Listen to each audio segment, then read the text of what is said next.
Assalamualaikum warahmatullahi wabarakatuh. Perkenalkan, nama saya Bagas Adi Satria dari kelas A Sistem Informasi NIM 20205350. Saya di sini akan mempresentasikan akuntansi perusahaan dagang. Definisi perusahaan dagang.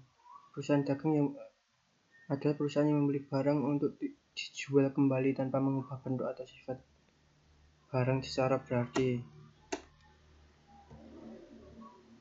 Karakteristik perusahaan dagang: 1. Memperoleh laba dengan jalan menjual barang dagangan yang melebihi harga pokok penjualan.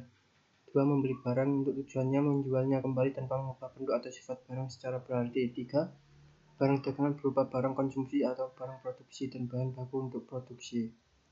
4. Kegiatan perusahaan ini terutama adalah pembelian dan penjualan barang berwujud fisik dengan spesifikasi berat, volume, atau ukuran fisik lainnya. 5. Adanya barang dagangan yang menimbulkan pos beban operasi yang disebut harga pokok penjualan.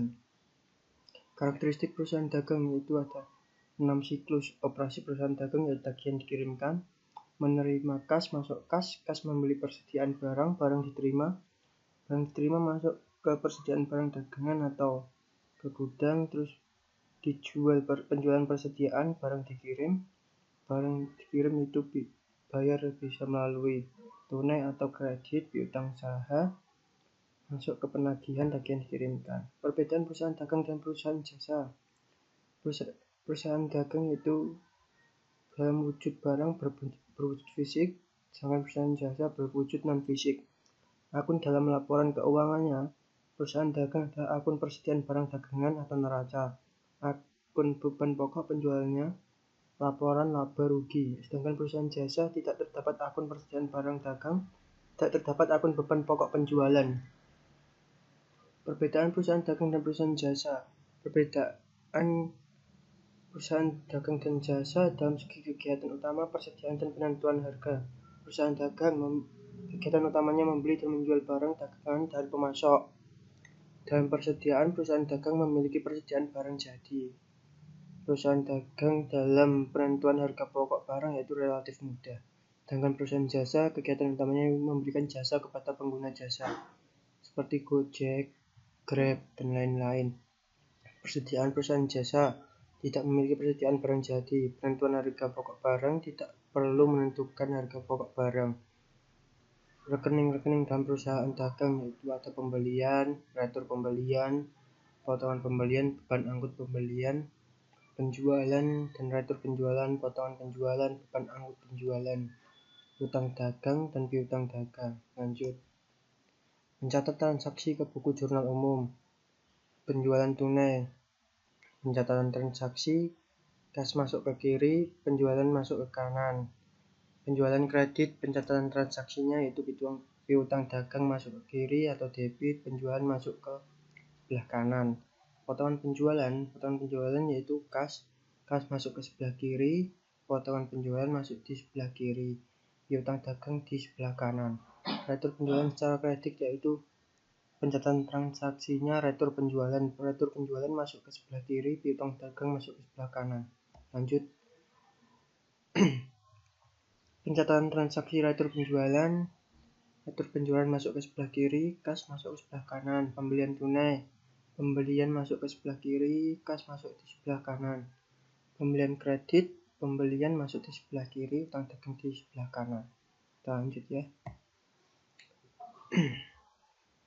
Mencatat transaksi ke buku jurnal umum. Pelunasan utang dagang. Pelunasan utang dagang yaitu utang dagang masuk ke debit, kas masuk ke kredit. Penyetoran uang tunai dan barang dagangan ke modal. Catatannya kas masuk ke debit, persediaan masuk ke debit, modal masuk ke kredit. Pengambilan barang dagangan untuk kepentingan pribadi yaitu refer masuk ke debit, persediaan masuk ke kredit. Apa rekening atau perkiraan adalah suatu media untuk mengklasifikasi dan mencatat penambahan dan pengurangan dari tiap unsur-unsur laporan keuangan. Wujudnya seperti apa? Kas ini seperti ini. Bentuk lain kas ini dalam bentuk akun T. Kas ditaruh di sebelah kiri. Ini kas. Bagaimana menggunakannya? Saldo harta, utang, dan modal dicatat mengikuti persamaan dasar. Harta sama dengan utang plus modal. Di sini ada transaksi, ada harta, dan utang plus modal. Harta itu meliputi kas dan piutang, sedangkan utang plus modal meliputi utang plus modal. Dalam akun T, kas ditaruh di sebelah kiri, sedangkan utang ditaruh di sebelah kanan. Harta sama dengan utang plus modal. Saldo harta diletakkan pada sisi kiri sesuai letak harta di persamaan akuntansi. Saldo hutang diletakkan kepada sisi kanan sesuai letak hutang di persamaan akuntansi. Dengan modal diletakkan pada sisi kanan sesuai letak modal di persamaan akuntansi. Next, bagaimana dengan pendapatan biaya? Pendapatan biaya itu menambah modal. Pendapatan berarti menambah ditaruh di sebelah kanan. Modal itu sebelah kanan, dan pendapatan ditaruh di sebelah kanan. Dan biaya masuk ke debit yaitu di sebelah kiri, dan prefer di sebelah kiri. Bagaimana jika ada transaksi? Transaksi dapat mempengaruhi saldo harta, hutang, modal, pendapatan biaya saat prefer dicatat pada masing-masing rekening. Catatan di rekening harta, penambahan diletakkan pada sisi yang sama dengan letak saldo normalnya. Penambahan harta dicatat di sisi kiri debit, pengurangan harta dicatat di sisi kanan kredit. Catatan di rekening hutang, penambahan hutang diletakkan pada sisi yang sama dengan letak saldo normalnya. Penambahan hutang dicatat di sisi kanan kredit. Pengurangan hutang dicatat di sisi kiri. Next, pencatatan di rekening modal. Penambahan modal diletakkan pada sisi yang sama dengan letaknya saldo normalnya. Penambahan modal dicatat di sisi kanan kredit. Pengurangan modal dicatat di sisi kiri. Kesimpulannya, mencatat di sisi debit belum tentu merupakan penambahan, mencatat di sisi kredit belum tentu merupakan pengurangan. Mencatat di sisi debit rekening disebut pendebitan, mencatat di sisi kredit rekening disebut pengkreditan. Pedoman penggunaan akun. Jenis akun: harta, utang, modal, pendapatan, beban atau biaya, prefer. Harta masuk kiri di saldo normal, utang masuk ke kanan, modal kanan, pendapatan masuk ke kanan, beban atau biaya masuk ke kiri, prefer masuk ke kiri. Dan di penambahan, harta masuk ke kiri, utang masuk ke kanan, modal masuk ke kanan, pendapatan masuk ke kanan, beban atau biaya kiri, prefer masuk ke kiri. Di pengurangan, harta masuk ke kanan, utang masuk kiri, modal masuk kiri, pendapatan masuk kiri, beban atau biaya ke kanan, prefer ke kanan. Next, pedoman penggunaan akun seperti ini: debit, kredit. Perkiraan atau rekening: real, permanen, dan nominal. Rekening-rekening yang terdapat dalam neraca yaitu aktiva, hutang, dan modal itu masuk permanen, sedangkan nominal rekening-rekening terdapat dalam perhitungan rugi laba yaitu rekening pendapatan dan rekening beban.